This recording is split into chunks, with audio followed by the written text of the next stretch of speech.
Hello and welcome to a very sad edition of Turned Out a Punk. I'm your host, Damien Abraham, and first of all, rest in peace, Sacha Jenkins. Sacha Jenkins is someone who I was lucky enough to get to talk to about 5 years ago on this podcast, and someone who, as I tell him, as you'll hear in a few minutes on the episode itself, I would not be here without the influence of the work that he did, because he is someone who changed this culture in a huge way. And when I say this culture, I could be talking about punk, I could be talking about hardcore, I could be talking about hip hop, I could be talking about graffiti, I could be talking about just pop culture in general, because the work he did had impacts on all of them. He's someone who you may be familiar with his documentaries that he did with about the Wu-Tang or Louis Armstrong, or the TV show White Rapper, or the Mass Appeal magazine, or Ego Trip, or Beatdown, or any of the bands he did, like the Incredible V1865, or the White Man Dingoes, or all these other things that he had a hand in. He is someone who wrote a biography for Eminem. He's definitely someone who you have experienced his work, whether you know it or not, and someone that the world is poorer for losing today. My thoughts and love go out to his family and friends. Honeychild Coleman was the lead singer of the 1865, and is the lead singer, I should say, of the 1865, and someone who was on this podcast. So check out Honeychild's episode, someone that Sasha talks about in great reverence, as you'll hear in a second on this episode. And go out there and check out everything Sasha did. Check out all this amazing work that he left out in this world, because he's someone that I follow in his footsteps in trying to explore these cultures, and now I'm speaking specifically about punk and hardcore, and try and do what he did, which is make them better by trying to make the world understand them a little bit more, trying to make us inside them hopefully understand them a little bit more. And that's it. I'm not going to ramble on other than to say, go out there, hug your family and friends, check in on people you haven't checked in on in a long time, and let them know that you're thinking about them and that you love them. Stay safe out there, everyone. And I'll see you on the next one. Rest in peace, Sasha. Sasha, thank you so much for coming on the show. Thanks for having me. Well, as I was just telling you off air, I'm a huge fan of Ego Trip. I don't think I would be doing this podcast without it. So Wow. Thank you for setting me on this journey way back when. I'm surprised. I mean, it's rare that I meet people who remember Ego Trip, so I'm flattered that you connected with it way back in the 40s. Well, I think it's the humor approach that you took to music, but also sort of that sort of like, just deep study and just being like, like, I don't want to say a nerd in any sort of like derogatory term, but I mean like just sort of like an obsessive kind of a otaku kind of approach to like culture and like music and stuff like that. And my dream was always to do like a punk version of Ego Trip at some point. And I'm never going to do that because I don't have the wherewithal to do very much with computers, as you've already heard earlier Right. when we were doing this podcast. But I think this podcast is my attempt to kind of do an extension of what Ego Trip would be to punk, I guess. Well, that's flattering. For those who don't know, Ego Trip was a zine that I used to publish way back. And before that, I had published a hip hop newspaper called Beatdown, which was one of the first hip hop newspapers. I co-published that with a childhood friend. And then before that, I published a graffiti zine called Graphic Scenes in Explicit Language. And that, interestingly enough, was modeled after the New Breed compilation tape booklet, printed at the same printer. Chaka Malik, who was, is frontman for Burn and Orange 9mm, and now he goes by Ghost Decibels. He and I went to high school together, and, he's a black dude, I'm a black dude, and I see him in the hallway, and he had a black book. And for those who understand graffiti culture, he was a graffiti writer, and I saw that and struck up a conversation with him. And we became friends. He was interested in skateboarding, and me and my friend kind of turned him onto that. And he would make me these mixtapes. This must have been like 1986, and hardcore mixtapes. And I was a dude who liked Hendrix and The Who, and I liked hip hop. I liked all kinds of things, but I was a rock dude. And he made me this mixtape that had all these songs on it. And for whatever reason, the Bad Brains just stuck out. I don't know why. And I remember saying to him, like, what band is this? And he was like, it's the Bad Brains. And it was Eye Against Eye. And I was like, I gotta have this record. I'll buy it from you. So he sold me like a scratched up Eye Against Eye for like $10. But where I grew up in Astoria, Queens, is like a bastion of New York hardcore. The Leeway guys lived down the block from me, and how I knew some of those guys was pre-hardcore. This is back when kids from neighborhoods would play other neighborhoods and tackle football. So there's a park called Astoria Park, and we would play other kids from other neighborhoods. Essentially, they weren't another neighborhood, but they were a different block. So some of those guys we knew, or I knew from football, and some of these guys I just knew from high school. And there was a band called the New York Hoods, and I remember Chaka would make these videotapes where he re-edited skate videos, and he would put hardcore music under it. He'd put his own, the bands that he liked under, as a musical bed for these videos. And I remember this one song by the band New York Hoods. I was like, who made this song? He's like, oh, New York Hoods. The singer goes to our school. And I was like, what? And that was a big revelation for me. It was like, wow, someone in my high school made this song that I really like. I didn't know anything about recording or anything, but it was like a big deal. And, the things I gravitated to in my youth, graffiti, skateboarding, hardcore, hip hop, there's always this sensibility of doing it yourself. And so there was something very appealing to me about, this doing it yourself kind of thing. And then going even way back to like 1983 in junior high school, I had a home economics class, and there was a guy who got left back a few times, and his name was John Kelly. And he knew I was interested in graffiti, and he showed me this graffiti thing that he would do, and it said UW in a circle. And I was like, what's UW? He's like, oh, it's Urban Waste. It's my band. And I was like, and he would show me photos from CBGBs, and I was like, I didn't understand what it was. And then years later, when I heard, the Urban Waste, 7-inch with police brutality, a very apropos song for the times, I loved it. And I was like, yo, I know this guy. I went to junior high school with this dude. And I remember running into him on the train years later. And I was like, yo, dude, Urban fucking Waste.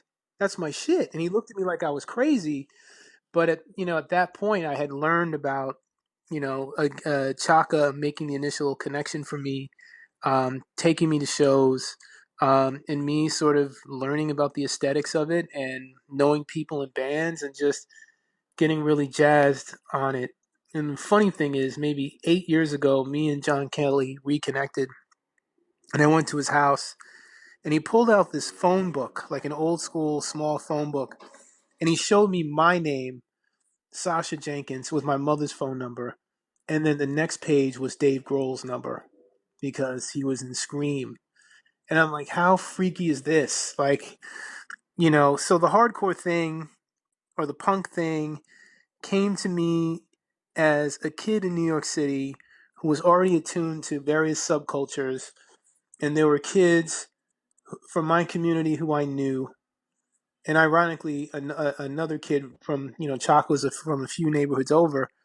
Um, he was the one who really sort of plugged me into it. And then when he started Burn with Gavin, who was in a band called Absolution before that, here I am at 17, 18, 19, going to Boston where they're playing a show, or DC where they're playing a show, and I'm a roadie.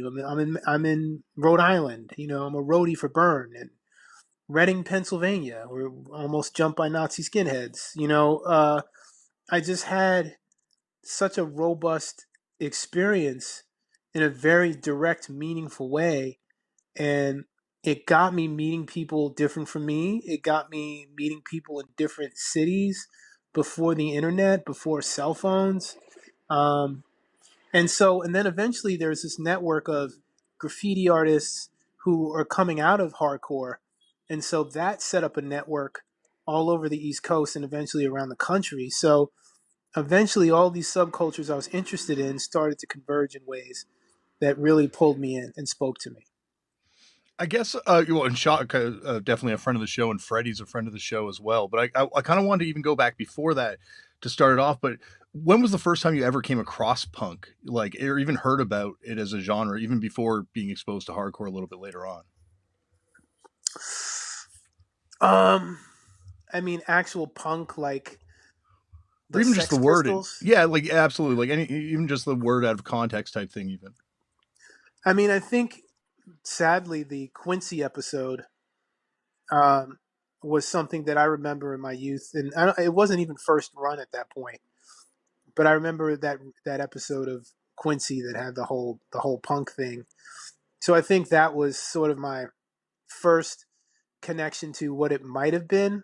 But other than that, for me, it was, going to a place called the Lismore Lounge in like 1986, 87. Uh, and it was like Absolution, a band called Pressure Release, and a band called Bug Out Society, which for me, my first show, you have these white guys dressed like the Beastie Boys. They were in like throwback hip hop, suede Pumas, and they had a song called Lees and Pumas, and then they were throwing White Castle burgers. And I remember saying to myself, like, this is fucked up. Like, this is disrespectful. Like, wasting food. Like, who the fuck does this? Right? I didn't understand how it worked. I mean, that would never fly in this era of so many vegans, and you can't get away with throwing burgers. But that's what it was. And it was in a basement, and it was, people were in a pit and pushing each other. And it was a completely foreign experience to me. But there was something about it that I eventually figured out was, and I know race keeps coming up, but I just want to say that, like, white kids connecting with hardcore and connecting with therapeutic nature of the mosh pit and being able to have that release, to be able to go in the pit, shove somebody, get all this adrenaline pumping, and then walk out peacefully. Now, mind you, in New York City, shit would get crazy sometimes. Some people had hammers in the pit. But for the most part, it was organized and civilized confusion. And coming out of that experience, I felt like it was therapeutic. Even though I wasn't the wildest person in the pit or in the pit, I wasn't a star. Like Chaka was a star. Like he had a dance style. I didn't have any of that, but I remember leaving a show and feeling that same feeling you get when you go swimming for a couple hours.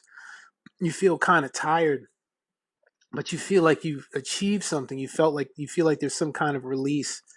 And there's something in that release that I always felt that, like, if kids of color understood it or more of them had access to it. Now, mind you, things are a lot different now, and there are way more kids of color involved in hardcore and punk.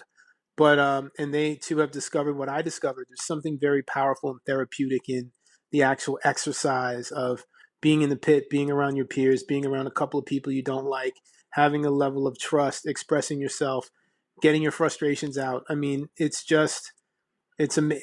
amazing.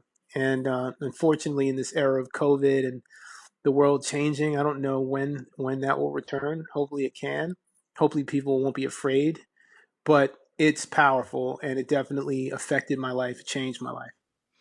Yeah, it's just, I don't know. As you're saying, it's a sort of release, right? And the sort of this sort of, and when it's, obviously idealized situation, but when it's a safe space where you can kind of express yourself like that and not be an asshole and ruin someone's night, like it can be that sort of, like, yeah, as you're saying, a therapeutic kind of effect to it. Yep. Another thing that you kind of touched on there, which is something that when Freddie was on the show, and a lot of work that Freddie has done, through his book and stuff, is sort of this idea of the connection between rap and punk, well, hardcore speaking sort of exclusively about, but through graffiti, and sort of like how far that goes back with, like, Frontline and Mackie, and the sort of the connection that comes out of that with, like, rap production, and Mackie obviously doing graffiti for the Beastie Boys early on behind their stage show when they were playing, and having connection with Right. the guys in Style Wars. Like, it's amazing how New York, you've got this sort of like moment where hardcore happens, and rap's happening, and graffiti's happening, and obviously breakdancing's happening, and moshing's happening too, to kind of throw it in there. But it feels like there's just like such an energy in that city, obviously. Yeah, I mean, it was, and it's hard to reimagine it, because we would go outside and play. We would play games. Like kids now don't play games. Mhm. They stay in, they stay on their gadgets. And, when you were a part of a subculture back then, it was a special thing. And you could see someone on the train and know that they were like you, they were part of your tribe. And you would start a conversation. I mean, you would go someplace, you get on the subway, and a kid knows what another graffiti writer looks like. There's ink stains on your shoes. Yeah. And then someone says, "Yo, what you write?" You know what I mean? That's how the conversation starts. And it's the same thing with hardcore. You can, it's easy to identify a hardcore kid. Now it's a little different. Like people can go to Target and buy a Nirvana T-shirt or Led Zeppelin. You know what I mean? Like Hmm. everyone wears Doc Martens. I mean, the explosion of Vans in the hood. I never thought Vans would be that popular in the hood, but Vans is making a lot of money in the hood. Hmm. People wear Doc Martens. So it's a different time. It's harder to identify someone now based on the way they dressed. And back then, based on what you're into, you could figure out who was a part of your tribe and connect with them. And it was an exciting time. It didn't Well, have the same distractions, the internet and the like. yeah, exactly. Different. And like you were saying, like if it wasn't for connecting with Chaka, you never would have heard all these bands, because it wasn't like these bands were being played on the radio, or that you could click a button on a streaming service and get some compilation that they're featured on or something. Like, it was a quest to get this stuff. Yeah, and it was personal. He made a mix for me based Hmm. on what he liked and or what he thought I should be into. Also something that you touched on, and something that's obviously been horribly glossed over, is sort of like the role of early black punks in New York, and Puerto Rican punks in New York, and hardcore kids and stuff like that. And you hear about bands like Pure Hell, and you hear about these bands that were kind of happening, that just for whatever, well, not for whatever reason, obviously for very clear reasons, but have been kind of like forgotten about. And it's changing. I think Afropunk did a lot to help change that, but it's also like articles that are being written to these days where these bands are kind of being explored for the first time. Yeah, I mean, in some ways, it wasn't even a thing, right? Like, I always felt, although people were different from me, in New York, you had a convergence of rich kids from Connecticut who would come in Mm-hmm. to go to shows, right? And so I didn't understand it fully, but there was a class distinction happening. The kid from Darien, Connecticut is different from, and I didn't understand that, I wasn't, my understanding of, class and race wasn't as sophisticated as it is now. But you had the white kids from Darien, Connecticut, and you had the white kids from Queens, and there was a difference. The kids from Connecticut had nice clothes and like Fred Perry and all this other stuff, and the kids from Queens maybe had a Champion hoodie. You know, so there were class distinctions that were happening, but like, were we aware? Like, was Gingy from Absolution aware that he was black? Of course. Was Chaka aware that he was black? We all were, but for the most part, it's New York City, right? So no one's really like, yo, these guys are black. No one's thinking about it in those terms. It's not that literal because it's New York City and there's a melting pot of black, brown, yellow, any color in the rainbow. The thing I neglected to mention is that in high school, Ezek, people know him, Danny Diablo, singer for Crown of Thorns. He was in my gym class, and his locker was across from mine, and he had a Chromags or an Agnostic Front T-shirt on. I was like, "What do you know about that?" He's like, "What do you know about that?" And so we started a conversation. Then graffiti came up, and then we just struck up a conversation, and then it was a combination of myself and Chaka who took Ezek to his first show. You That's know, awesome. so And Izek is, half Puerto Rican, half Jewish. Hmm. And the joke for me was always been, I went to Izek's house for the first time, and I met his mom, and he'll tell you this. And I was like, "Yo, dude, your mom is black. Your mom looks like my mom." And his mom is, Afro Boricua, of Puerto Rican descent with obviously African heritage, and my mom is from Haiti. My mom is mixed. Her father was born in Haiti, but his parents were Jews who emigrated from France in the late 1800s. So, I looked at Ezek's mom and I said, "Yo, dude, your mom's black." So it was, New York City. It's not like Trenton, New Jersey. I mean, we went to Trenton, New Jersey, and had some skirmishes with Nazi skinheads. We went to Reading, Pennsylvania, and literally these Nazis were holding up a little kid who must have been like 13 who was Sieg Heiling us. They were holding him up to Sieg Heil us. Byrne was opening for Sick of It All. And I remember going to the security guard who was a big black dude. And I was like, "Yo, man, what's up with this?" And he's like, "Hey, man, they don't mess with me." And it was the most bizarre thing. Like these Nazis were respecting the black bouncer who worked there because I guess they got to see him every weekend. So there's a level of understanding. But because Byrne had a black singer and a black roadie, it was a problem. So literally, the stage, the exit door was literally right behind the drum kit was a little door that led to a back alley. And as soon as we wrapped, like we just packed up all our shit and got right in the van and sped out of Reading, PA. I don't know what happened. I'm sure Sick of It All was fine, but they were headlining, but we didn't stick around because it was just the most bizarre thing. Yeah, it's super So fucked up when it gets like how like punk is just it's amazing in New York City especially. It's like everyone kind of coexists at peace there, but there's just like such extreme politics at play in this kind of genre. yeah, I mean, I think if there were people with sort of racist tendencies or feelings, they were the minority and they kept quiet because if they didn't, they would get hurt.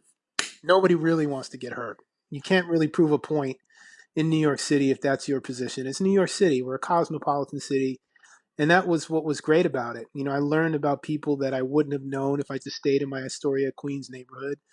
Like not all black people are the same, not all white people are the same. There's class distinctions, there's regional, geographical things that, have a hand in who people are and how they see the world. And through hardcore, I got to meet a great cross section of people. And what's amazing is so many people back then, the power of doing it yourself, it continues on later in life and people have gone on to do cool shit.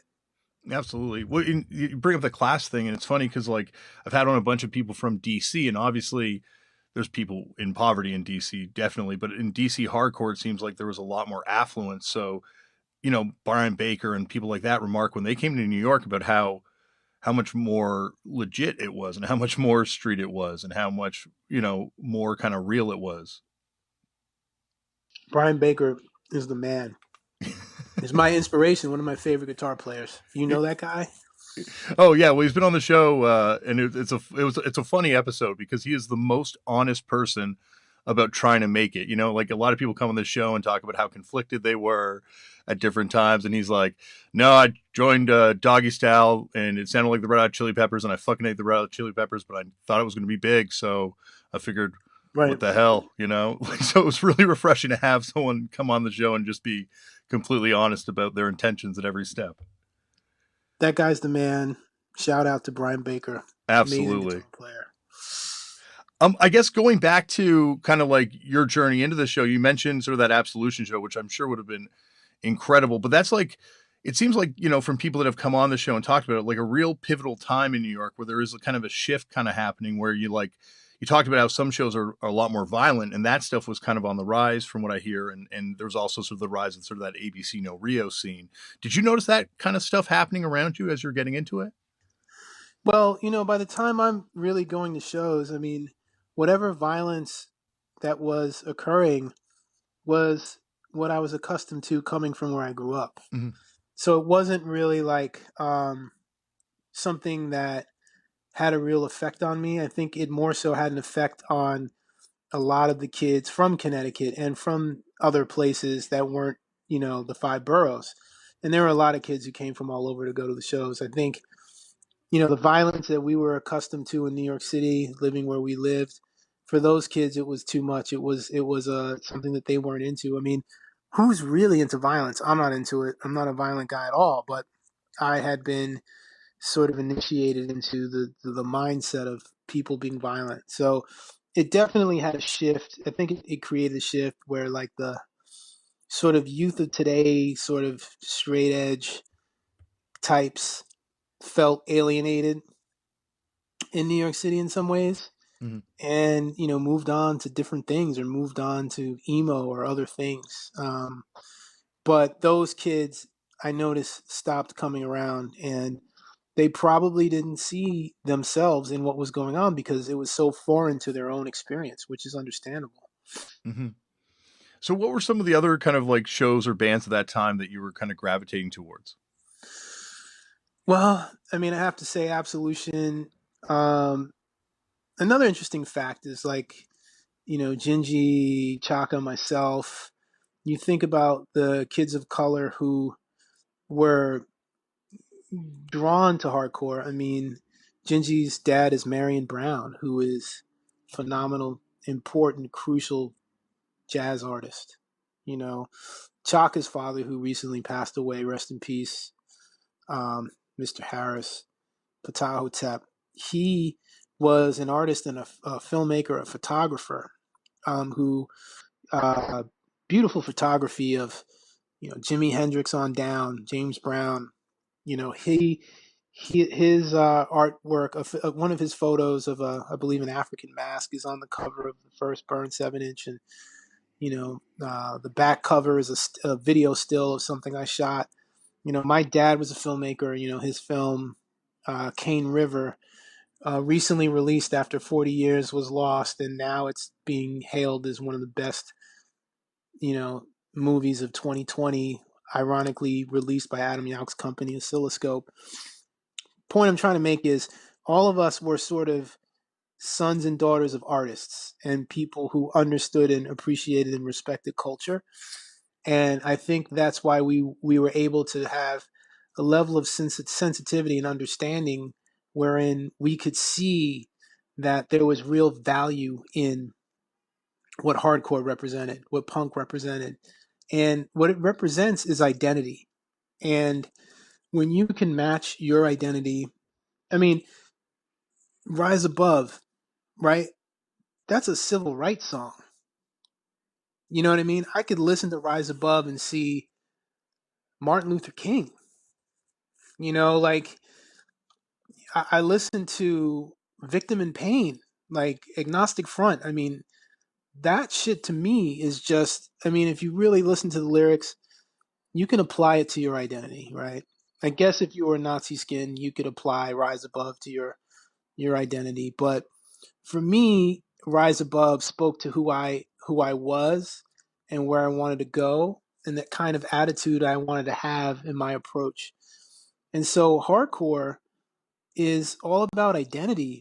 And when you have the ability to create and own your identity, that's power, and again, like that ability to sort of be a part of something, make a zine, do this, start a band, all that stuff really was inspiring for me. And I don't know. I don't know. I really hope that there's a new generation of young folks who can really connect with that ethos and make their own stuff. I mean, obviously the internet makes it possible to do a lot of your own stuff, but we were ahead of the curve. Before the internet, we were doing our own thing and making our own zines. And again, like the example I gave of the New Breed compilation, the booklet, I literally went to the same printer because Chaka told me where it was, and you know, I asked my mom for like $1,000, which was a lot of money in 1988, Yeah. and I didn't think she was going to give it to me. She didn't fully understand what I was going to do with that money, but she somehow scraped together $1,000, and I printed my zine. And that zine, which was a combination of inspired by the New Breed compilation in terms of layout, but also Phase Two was a legendary, writer. He hated the term graffiti, Phase Two is one of the most important writers in the culture of writing or graffiti writing. He had a zine called IGT, which was initially International Graffiti Times, but of course he hates the word graffiti. It's International Get Hip Times. And as a kid, I wrote to him and I said, I'm a huge fan of your zine. Is there any advice you can give me? And he wrote a 6-page letter, beautiful calligraphy, beautiful handwriting, basically telling me that I could do it. And it was like, wow, Phase Two wrote me back and he told me that I should start my zine. He totally encouraged me to do it.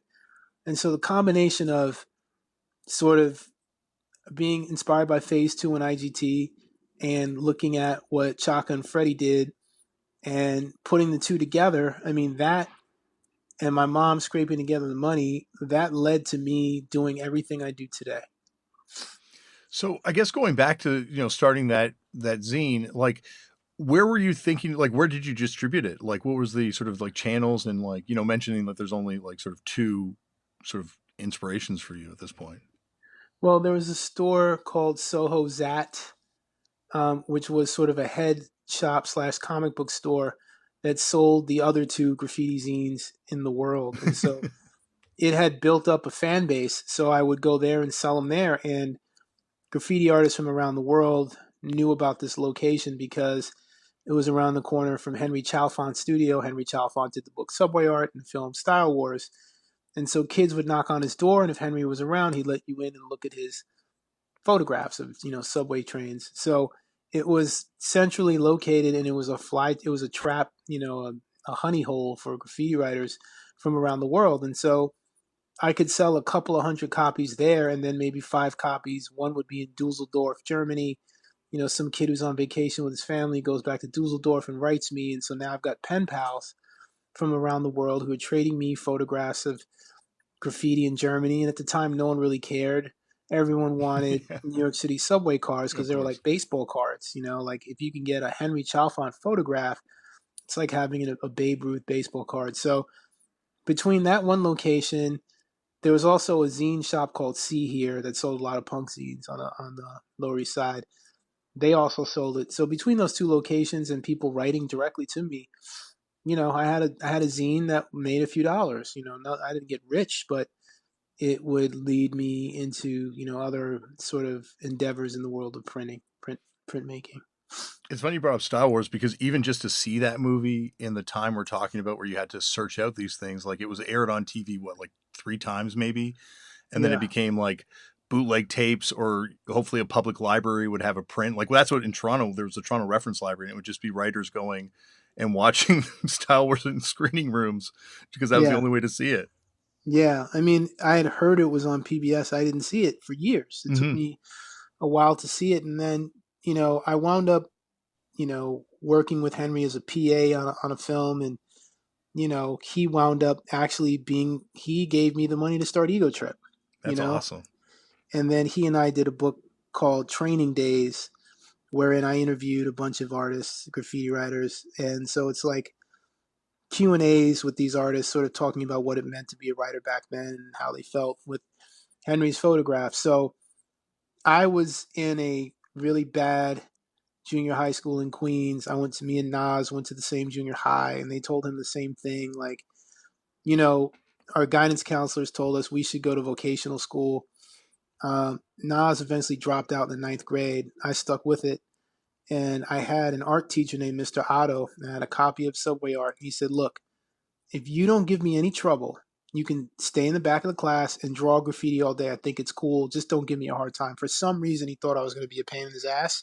Mm-hmm. And so I spent a whole semester in Mr. Otto's class just poring over my copy of Subway Art.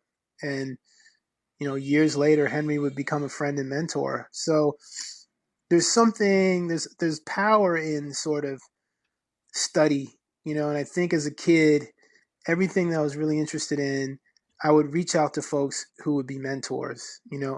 Eventually, in publishing Ego Trip, I did an interview with Daryl Jennifer of Bad Brains, and I had initially interviewed him for Vibe magazine, and he was in the middle of recording God of Love. He was at Electric Lady Studios in New York, and it was over the phone. And maybe it was a bad day for him, but I was like, damn, I just spoke to my idol and he's just kind of like, whatever. But then I wound up interviewing him because the Black Dots record was coming out, and I interviewed him for Ego Trip, and we just hit it off. And I said, man, I've always wanted to write a book about you guys. And he's like, yeah, come on up, come to Woodstock. And he invited me to his house, and that struck up a friendship. And eventually, this guy is one of the greatest musicians, one of the greatest living musicians, in my opinion. And he was never selfish. I mean, obviously, I'm not on his level of musicianship, but he was always very generous in willing to like, hey, let's work on a track, let's record some stuff, and that would eventually lead to this band that I did with Daryl and a rapper named Murs called the White Mandingo some years ago. Yeah, So an incredible band too. Like I think a band that's unfortunately overlooked in punk and hardcore a little bit. yeah, it's okay. I mean, it's one of these things where I kind of hate rap rock, Hmm. and I said to myself, how can I make something that was true to hip hop and true to rock without it being corny? Yeah, yeah. And I feel like we achieved that with White Mandingo. So for me, it was a great experience. And, I learned so much from Daryl, like whether it's Phase 2 or Henry Chalfant or Daryl Jennifer, my mentors have been immense. And he always taught me, like, whatever you do, man, your shit can't be vague. Like your lines have to be sharp. The minute, you're vague, you lose the crowd. And, you know, rehearsals weren't easy, but I think he knew that I had to, I wasn't on his level. The level of artistry and suffering that he sort of, the sacrifices he made to be who he was. Here I am, some guy who like plays a little guitar and has these aspirations. He wanted to make sure that if I was playing with him, I had to not embarrass him. Hmm. I might have embarrassed him once or twice, but I think I did okay considering. And people really like the White Mandingos record. We've been talking about maybe, doing a new record or whatever, but I'm proud of it. I think it's pretty good. Yeah, and he's like one of the greatest of all time. Like the Bad Brains are kind of like the uncoverable band because no one's going to do it justice. Yeah, and they were always a North Star for me. I always felt like if the Bad Brains are here and they're comfortable, I'm comfortable. I'm good. I mean, they're the best. Like I'm there's no reason to feel different or weird. Like you can be a part of this thing and be somebody and inspire people and change people's lives. And I mean, I've seen grown men kiss Daryl's hand. Hmm. I've Hmm. seen the power of HR, and you hear about Henry Rollins and all these guys who said, this was the guy who told me I can do it. They're a huge inspiration for a lot of people, myself included. And, again, to have the great fortune of collaborating with him on music has been an incredible experience for me. Yeah, and I guess it goes to say, like, and it goes back to even talking about Star Wars. Like, I showed it to my kids the other day, and I try and get them into stuff, and most of it just like goes in one ear and one out the other. But they love that documentary. Like, there's a timeless feel to it. And the same way, flipping through the Ego Trip rap list book today, I'm like, this still is an amazing book. Like, I could still read this every day, and never get bored of this thing. Like, there's just something where if something's honest and like a true representation of something, it kind of has a staying power that, a lot of stuff will disappear around it. Yeah. Well, Ego Trip, I equate Ego Trip. Ego Trip's a band. Ego Trip was a when Ego Trip was running tight. Ego Trip was an amazing band. I mean, different people like different eras of Black Flag, but I think like for me, 81 to like 83 Black Flag is my shit. Same with like 81 to like 83 Bad Brains. There's something about that 81 83 period Yeah. that's fantastic. And so Ego Trip in its prime might have been 81 to 83 Black Flag. And, you know, uh, two guys coming from California, Brent Rollins, magnificent designer, Gabe Alvarez, fantastic writer. Those two guys are from California. Jeff Mao, originally from Massachusetts and living in New York. And then, myself and Elliot Wilson, native New Yorkers, and yeah, there was a real geeky nature to it, and it's totally akin to the listy world that we live in, or the internet, and even memes. I don't know if you remember, like Ego Trip had lots of memes Yeah. before anybody else. We don't really get credit for that, but I mean, how do you get credit for memes? Well, But it the was Bismarcky fun. puppet, like that's a meme, like a physical meme, right? Like that like like just everything about the mag. You're right, like it pre-foretells this era kind of perfectly. Yeah, and Noah Callahan Bever, who was an intern for us, would go on to run Complex magazine, and I think a lot of the stuff that he learned from us and the listy nature of a lot of what came out of Ego Trip was totally in step with where Complex was at the time. And I don't know, it's your fellow Canadians, the Vice guys, early on reached out and said that Ego Trip was an inspiration, but that and $2 would get you on the subway train. But they were humble enough to say that Ego Trip was an influence. Gavin McGinnis, on the other hand, don't get me started on that guy. Yeah, too Well, bad don't he's worry, from no one Canada. wants to claim him up here either. Like so, that is a person with no backing as well, no cool backing. Put it that way. Well, it's funny because he tried to call me out. There was a piece that Al Jazeera did on black punks or whatever, and I made a statement saying if you're black, you're punk all the time because your typical punk rocker, right? If you're a white punk rocker and you get a mohawk and you put safety pins in your nose, all this shit that's actually not a big deal anymore. But back in the days, in some ways, you were a freak even to white people, right? And so you were sort of, in some ways, betraying your white privilege to a certain extent by taking on these characteristics that were not common in even white society, that were shunned. These characteristics were shunned by white society. So you can argue that, if you're a white punk in 1983 who had all these tattoos and mohawk and blah, blah, blah, you were a scary individual, right? You were anti-society. Society was afraid of you. It's the Quincy episode or whatever. You were bad news. But at a certain point, if you decide, what, I want to clean up and get a job and like get away from this shit and have a normal haircut, you could sort of go back to the privilege that you might enjoy as a white person, right? We Absolutely. don't all have to agree on that. That's fine. No, I I can't 100% take agree. off I Absolutely. can't take off my black skin, so it is what it is. And so Gavin McGinnis, first of all, tried to come after me saying that I'm not fucking punk or hard. What do I know about punk? This motherfucker doesn't know shit about my background or where the fuck I come from. And then, he and his minions go on this whole rant about like, why do black people always want to claim everything and blah blah blah, and you have rap, like why do you want to claim punk? And it's just like, yo, where do you think rock and roll came from? Like, do you guys not understand that the term rock and roll is black slang for fucking? Like some black dude in 1922 said, "Hey baby, let's rock and roll." That's where rock and roll comes from. So even if it's punk rock, you mean to tell me you don't think that black people had a hand in fucking informing what it would be?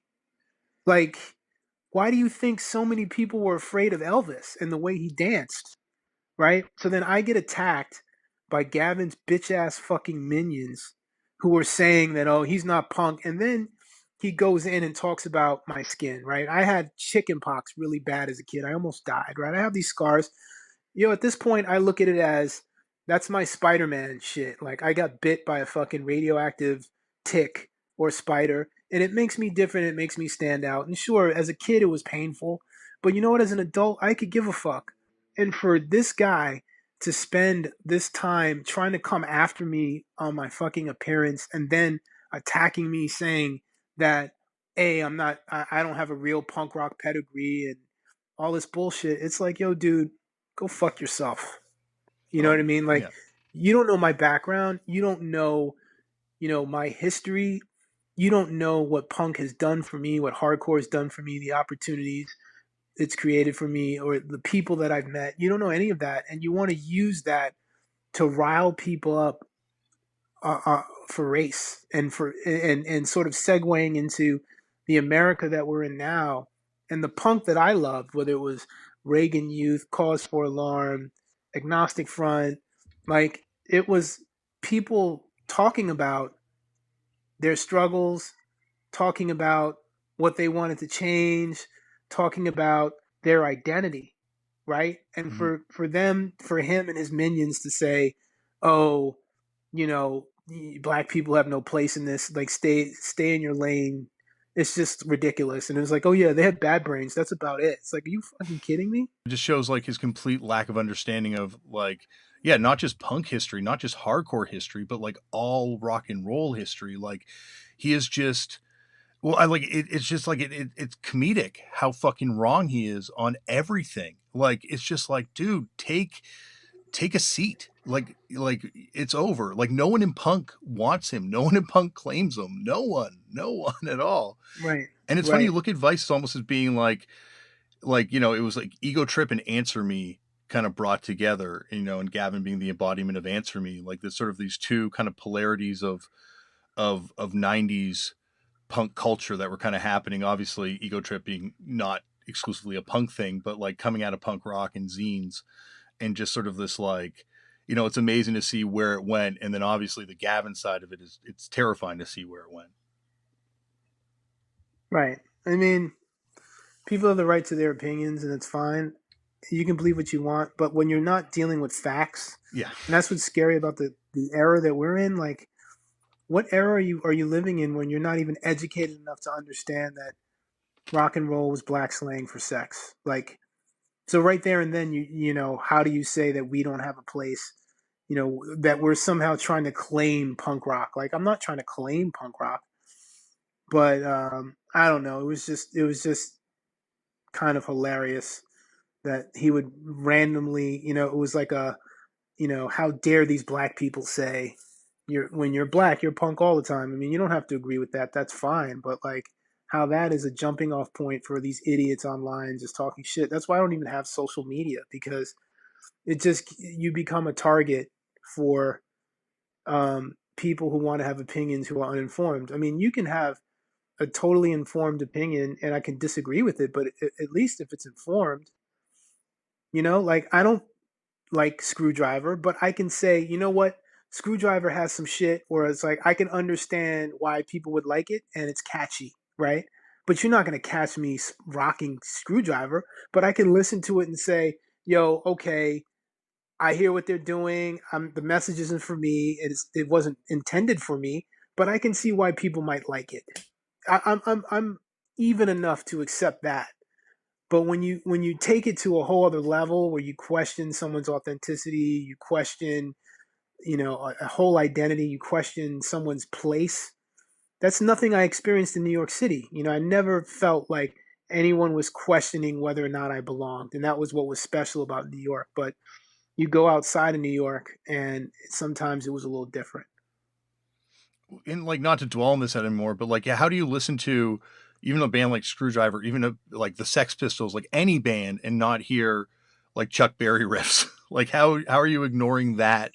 Like, what would this stuff sound like without the influence of black music? Like, it wouldn't have a sound. Like, it wouldn't be this music at all.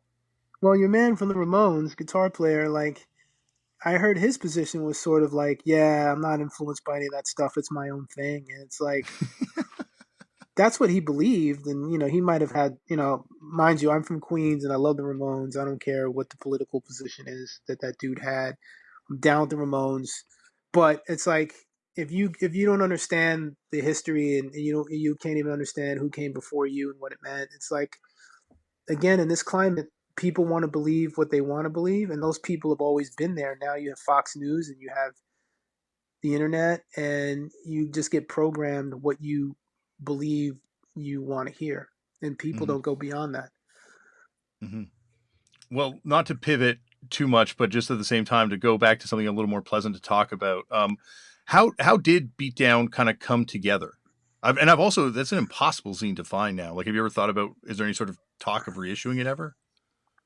Well, Beatdown was started by myself and a guy named Haji, who when we grew up together. We were friends since we were kids, and he was a hip hop producer. He was sort of an understudy of Marley Marl, and he knew people in the music industry at a young age, and so he had some connections. And I was coming off of my graffiti zine, and the last couple of issues of my zine, I started doing reviewed Lord Finesse's first album, Funky Technician, which is a great album. And, I went away to a community college in upstate New York called Ulster County Community College. Why I went there, I have no idea, but I just wanted to get out of New York City. It was 2 hours away. And I wound up working on the school newspaper. And one day I saw the bill for the newspaper and it was like $600. And I was like, yo, I can do this. So after doing 2 semesters there, I moved back to Queens to my mom's house. And I said to Haji, like, hey, let's start a newspaper. And it cost about $630. And I remember we went to the print shop, which was literally across the street from Queensbridge Housing Projects, home of Nas and Marley Marl and Roxanne Shante and all these great hip hop artists. And we went in there with the exact same amount. It was like $326.33, like with actual change, like 50-50. And we got our first issue. Cypress Hill was on the cover. And back then, Tommy Boy Records had a monopoly on the back covers of magazines. And the idea was if you could get Tommy Boy to buy your back cover for a year or two, it would pay for your print run for a while, and it would help you to score other advertisers because they'd see Tommy Boy and then they would advertise. So we were able to convince Tommy Boy to advertise. We printed our first issue, and we started printing more issues. I was not in school, and I was focusing on doing the newspaper. And then eventually, myself and Haji, were childhood friends. We got into something really silly, and we had a major falling out, and we didn't talk. He lived across the street from me, and it turned into this whole thing. And then I was kind of down in the dumps trying to figure out what I was going to do next, and somehow I got mono, and I was literally on my ass for 6 months trying to figure it out. And then Elliot Wilson, who was the music editor at Beatdown, who I knew from high school but in the periphery. I didn't know him personally, but I'd seen him around. Pretty much most people after I left Beatdown left with me. And so it was like, well, what are we going to do next? And I said, look, I'm down to do something new, but it can't just be hip hop because I don't just like hip hop. And I think that kids in the 90s, some kids like rock too, some kids like skateboarding, all these things that were my general interest beyond hip hop, hardcore, all these things. I was like, I want to do a magazine that is more reflective of my interests because I think if we're getting ads from hip hop groups and rock groups, if I can get a Sam I Am ad and a Naughty by Nature ad, that Sam I Am ad is not going to be in the Source or any of these other magazines. And I think the wave of kids being into lots of different things is happening. So, I went to Henry Chalfant to his studio, which I mentioned earlier, and I did a whole presentation. And I said, for $10,000, I'll be able to buy a Mac computer and I'll be able to print one issue of the magazine. And I guarantee you that I'll be able to get the advertising to populate the other issues and create something that was sustainable. And he cut me the check, and that's what happened. We did Ego Trip, and we got more and more advertising, and then simultaneously, both myself and Elliot were writing for Vibe and Spin and all these other magazines, and then eventually we both got jobs. He wound up working at The Source, and I wound up working at Vibe. So it was this interesting farm team system where we were both editors at these magazines that had money. We couldn't really afford to pay people to write for Ego Trip, but we would assign them things at Vibe or Source. So interestingly enough, the Source and Vibe were secretly funding Ego Trip because that way we were able to pay our writers and give them opportunities to help grow their names and their voices. So from there, Ego Trip, we wound up doing books. We did the Book of Rap Lists, and then we did a book called The Big Book of Racism where we made fun of everybody. And then someone at VH1 gave away the Big Book of Racism as a stocking stuffer for Christmas.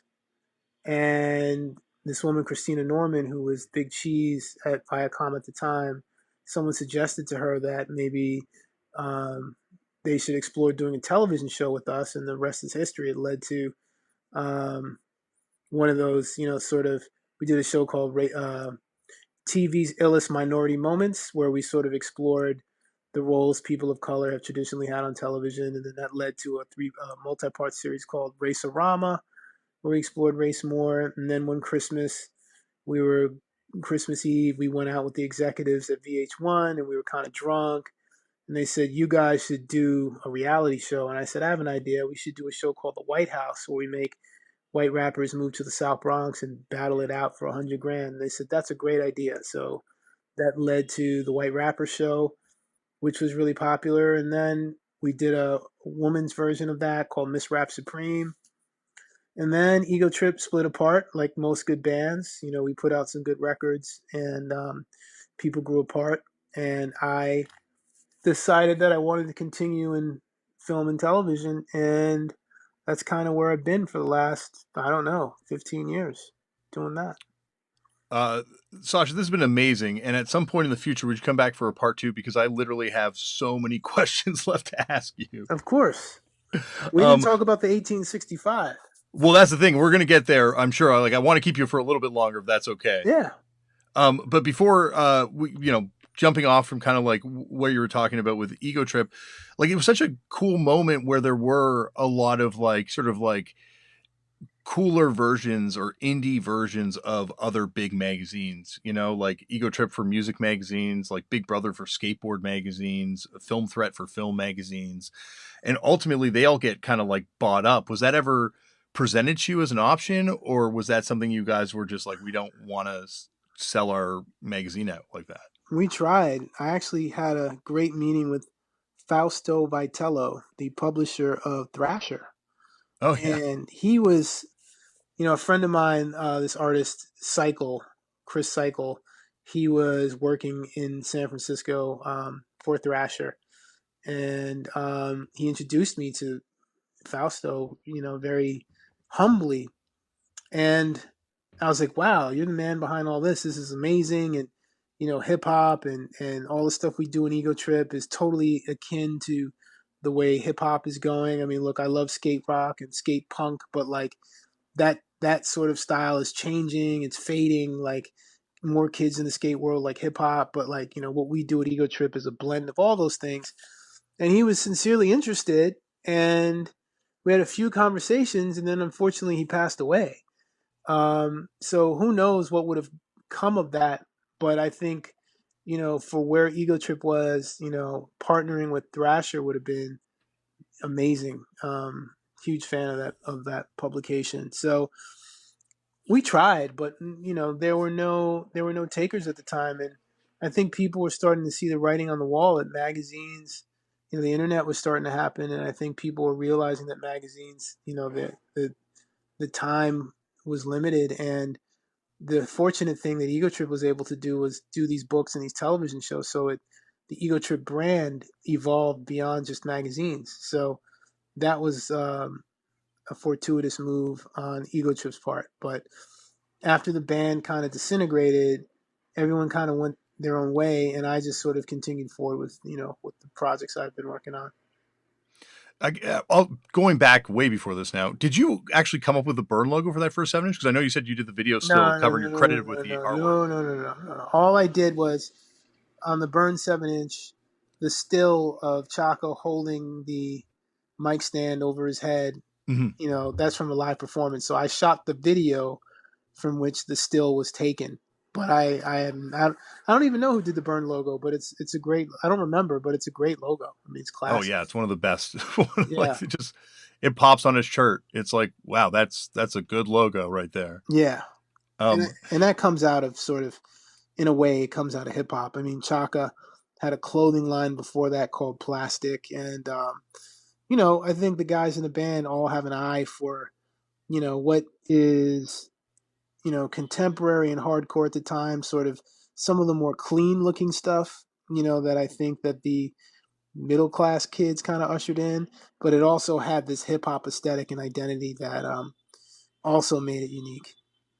Mm-hmm, absolutely. And kind of going back to that time once again, like, was there, sort of that graffiti thing, did that continue kind of being part of hardcore? Like, well, it obviously did, right? Like, there's certainly a rise of other bands that featured writers kind of into the late 80s and into the 90s. Yeah, I mean, I think I started to fade out.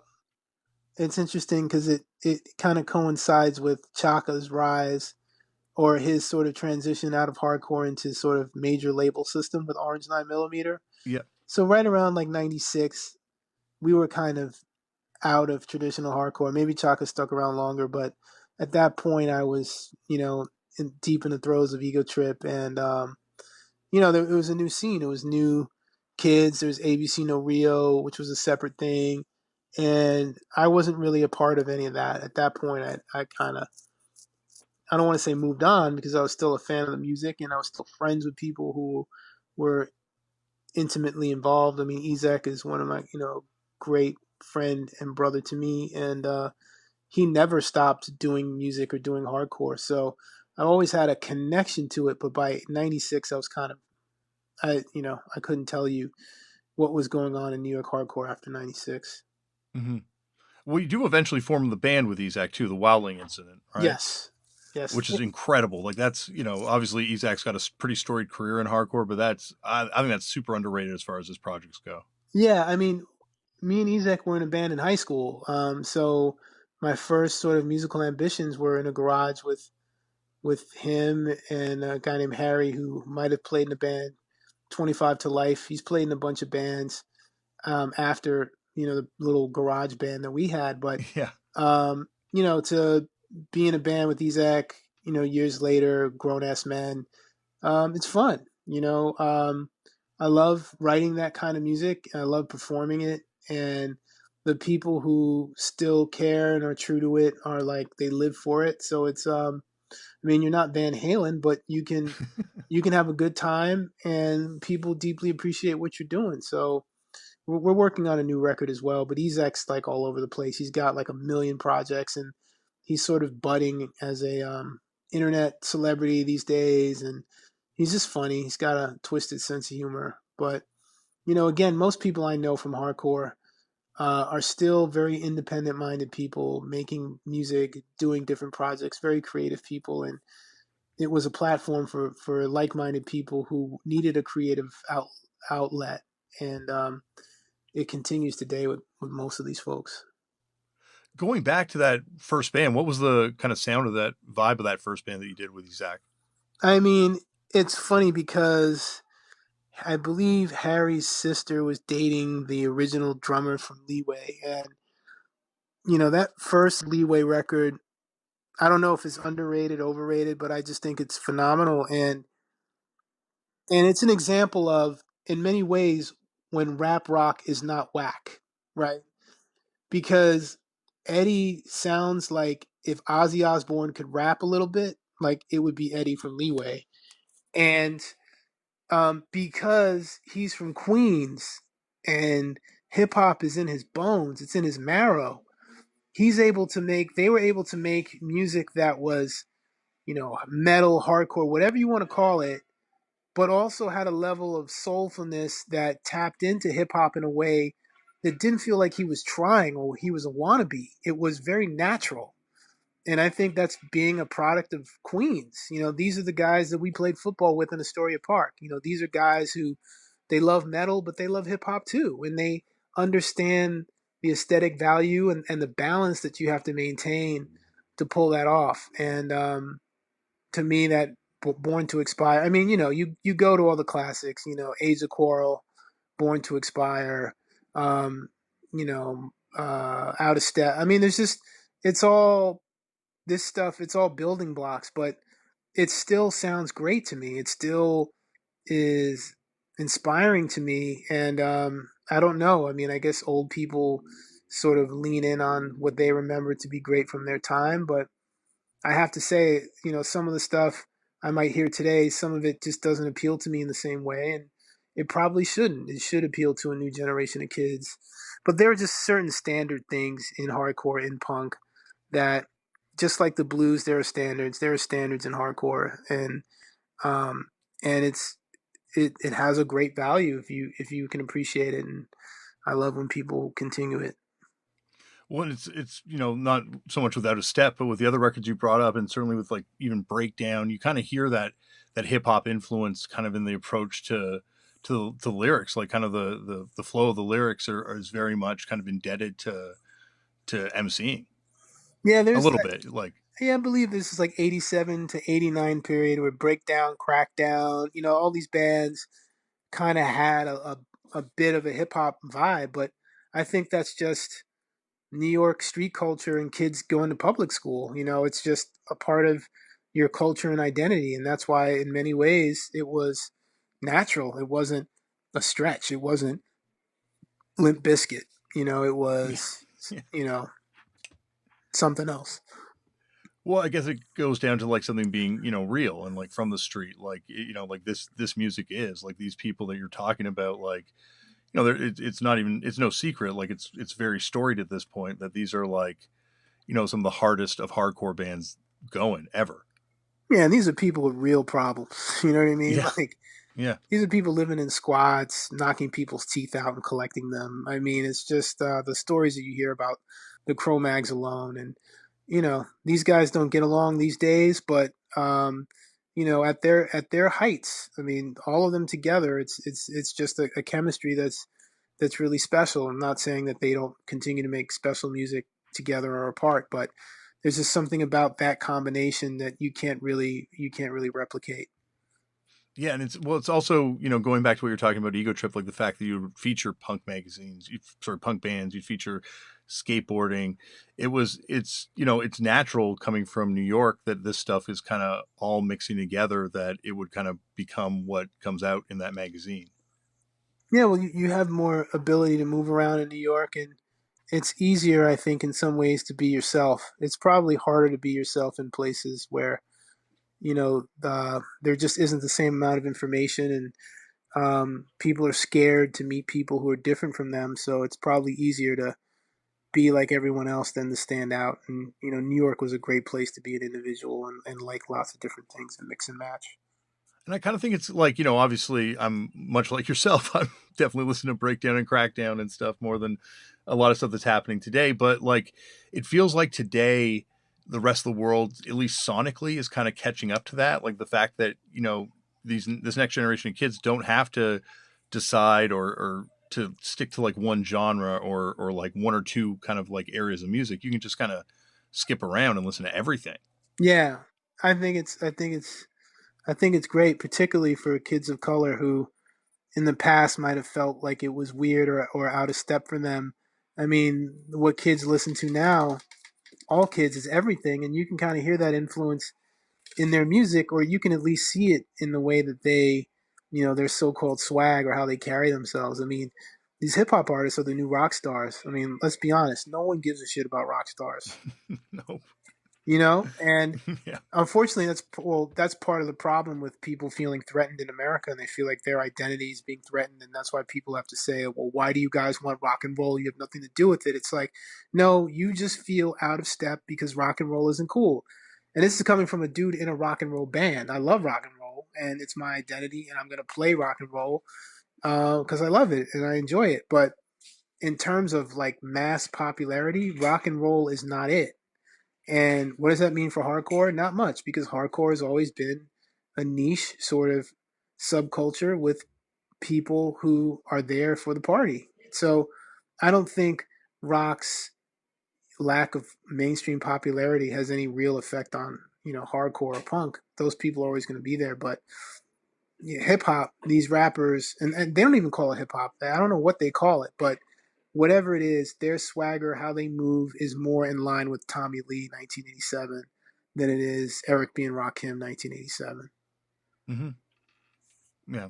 Um, as I say, there's so many places I want to go with this conversation, so I'll just go into a lightning round if that's okay, because I definitely Sure. want to talk about 1865 before we go. But just going to the White Rapper real quickly, what was that casting process like? Because you obviously wound up with some intense characters and stuff like that coming out of it. So I was just kind of wondering, how did you go about finding people? Was it a submission process?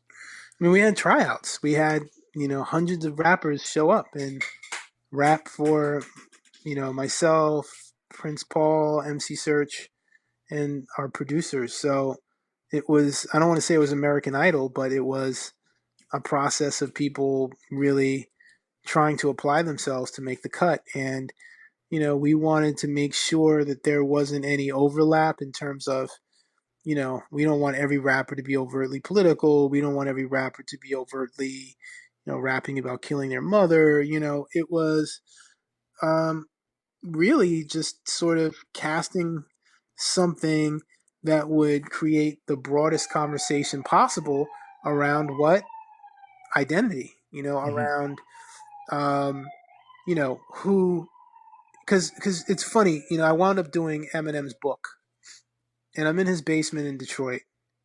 And just out of I'm interviewing him, and just out of nowhere, he's like, "You know what I hate?" I'm like, "What?" He's like, "I fucking hate that white rapper show. I hate that show."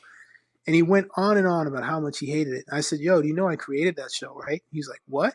I was like, "Yeah, I created that show." I was like, "And don't you get the joke?" He's like, "No." I was like, "Yo, no one cares anymore if you're a white rapper because you came out in a way where you were true to yourself, you had an authentic experience that felt like it was true to who you were, and it was different, and people appreciated that. They appreciated your honesty, they appreciated your creativity, and they acknowledged that you weren't a poser." And I said, "Your success has made it so being a white rapper is not a big deal anymore, or at least not a big deal like it used to be." And he was like, "Oh, okay. I didn't think of it that way." I was like, "Yeah." You So obviously never saw the Detroit episode, because I think that you kind of make that clear in that episode, what? with the Detroit episode, that like, yeah, Eminem is kind of like changed it for white rappers Right. at Yeah, I that guess you point. didn't see that episode, but Yeah, we tried to get him. Ironically, we got Kid Rock, which was yeah, I fun. remember that. But I had interviewed him for the cover of Spin magazine some years earlier, and Kid Rock has changed a bunch. Um, yeah, I So think that audition, sorry, so that audition that's kind of shown on the show, like that was it. It wasn't like something where you had heard demos prior and you're like, oh, this one, we got to get this person on. no, we had people show up and we gave them a shot to rap. I mean, we had a guy. It's in the show. A guy was like rapping in Yiddish. I mean, it was a really broad range of people who came out, and I think we put together a pretty banging cast. And John Brown, for instance, is someone I still know, and he, does lots of marketing stuff. He still does music. He actually lives in my neighborhood. Some of these folks are still in touch with each other, but there might be some episodes on YouTube. But it was a radical show for its time, and it had great ratings for its time. And it's funny, we were going to do season 2. We were going to call it Revenge of the White Rapper, because so many white rappers hated the show and was like, "Yo, this show sucks, but let me on. I'll show you. I'll win." So it was like the frenzy of all these rappers who wanted to be on the show would have made for an extra competitive season. But the new president of the network wanted something that spoke more directly to the audience, and the audience of VH1 at the time was largely women. So we did a show called Miss Rap Supreme. But if you think like, if women in hip hop in real life are marginalized, what makes you think a television show about women trying to make it in a marginalized genre is going to be a hit? So I thought it was a good show, but it didn't really connect in the way White Rapper did, and that was it. Two Yeah, I was seasons. lucky. Sorry, go on. Go ahead. Nope, that's it. I was lucky. I worked at Much Music, which aired both of them. Right. And I don't even think they aired, like, I think they aired White Rapper, but I think like the other, like they just kind of gave up halfway through for some reason, because like, but it was amazing working there because I had access to all the screeners, so I could sit down in the basement and watch them like when I Wow. was at work. And they're both such awesome shows, and they would be, they're kind of evergreen. Like they would be amazing to watch now on a streaming service. Hey man, I'm ready. Someone cut me a check. Oh, we can All make it right, happen. I'll make some calls to Netflix Yeah. if I can find the number. Well, as I said, Sasha, I could talk to you forever. There's so many more things I want to talk to you about, but I'll let you go on with your life. But before I let you go, I do want to talk to you about 1865, because I think it's such an incredible album that you've put out, and yeah, I just kind of want to hear from your perspective. Obviously, talking to Honeychild from her perspective about how the band came together, but how did it come together from your eyes? Well, coming off of the Wilding incident, Noah, who's a good friend of mine, the bass player from Wilding incident, he moved to California, and like everyone's working on different projects, and my trajectory was, I did White Man Dingoes, and I did Wilding Incident, and I actually did a whole album with Prince Paul called Super Black with Prince Paul and J Zone. There's a whole album that hasn't been released yet. It's kind of a couple of years old now, but I really like collaborating with people that I respect. And, I had this desire to do a band that was vaguely blues based and really stripped down. So initially it was going to be me and Chuck Treese. Do you know Chuck? Absolutely, Mick Rad, one of the greatest of all time. Yeah, I mean, Chuck plays every instrument, is a really sweet guy. He played shows with the White Men Dingoes. He can play every instrument and he can sing his ass off. So initially, um, 1865 was going to be a two piece with Chuck playing drums and singing because he can sing his ass off. And I have video of initial rehearsals. Actually at my office at Mass Appeal, there was a room that was empty, and I set up amps and a drum kit, and we would rehearse. And I kept saying like, "Yo, Chuck, man, I want to get you to sing," and then it wouldn't necessarily happen. And then a voice literally told me like, "Yo, we should call Honeychild." And Honeychild is someone, we have many mutual friends. I jammed with her years ago, and she is just the most natural, gifted artist. She's just an artist. Like, she can make COVID masks, she can draw, she can sing her ass off, she can play guitar, she can play bass. I mean, she's just the most natural artist I've ever met in my life. Like, I believe that she's just people should just give her money because she's an artist, and she should wholly exist as an artist, and she shouldn't do anything else in life but make art. So I called her up and I said, "Hey, would you be down to jam?" And she said, "Sure." She shows up with her little pedal case and um, and we just started jamming. And then I was like, "Yo, this is incredible." And then I knew she can sing, but I hadn't. I mean, she really can sing, like on another level. And she's someone who understands the aesthetics of punk and hardcore and is just all about it. We made this record and I really like it. And I was like, "Yo, we gotta like maybe next album do some keyboards." And she was like, "No." She shut it down because she has the vision for what this thing can be. And I think that like she's a major part of why I think it's unique. And it's one of these things where you make art and you want people to like it. And with 1865, like I like it. That's all that matters to me, really. It's really beautiful when people connect with it.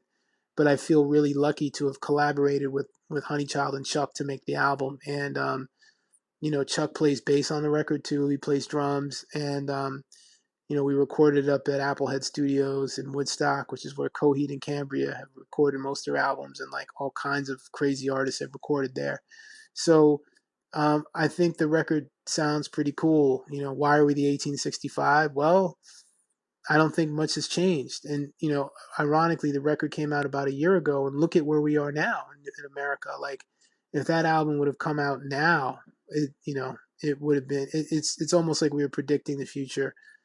And you know, black folks were supposedly emancipated in 1865, and in the years following, people were being elected to office, and there were all these economic gains and opportunities and things that were happening. And then what happened? Well, this organization called the Ku Klux Klan popped up, and then Jim Crow popped up, and all of these things that sort of got in the way of the progress that was happening happened. And then, interestingly enough, it feels like the exact same thing, deja vu, is happening now. So oddly enough, the album's called Don't Tread on We, and we've got, the snake that people know from the Don't Tread on Me flag, and there's two snakes on ours, and it says Don't Tread on We. I think that's the way people feel right now. They feel like they're being treaded on, and people are joining together to use their voices to say something. And for the most part, it isn't violent. And no one's going to a church, praying with people, and then shooting up everyone in the congregation, and then being arrested and then taken to Burger King for a burger. That's not what's happening with folks of color in America. It's largely peaceful protests, and unfortunately, um, a lot of police abuses and things. And when you think about the history of where the police force comes from, it comes from initially slave catchers, these posses that were organized to, capture runaway slaves or enslave people who weren't even slaves. And people were paid money and paid bounties to sort of capture people.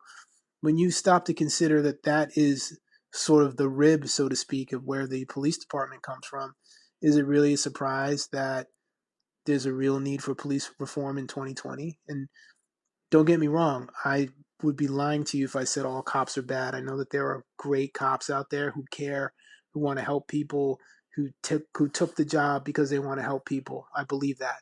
But there's also a system that is corrupt, and there are also bad cops who are out there looking to hurt people, as we've seen on multiple times on camera. So, we're at this place where America is sort of having this enema.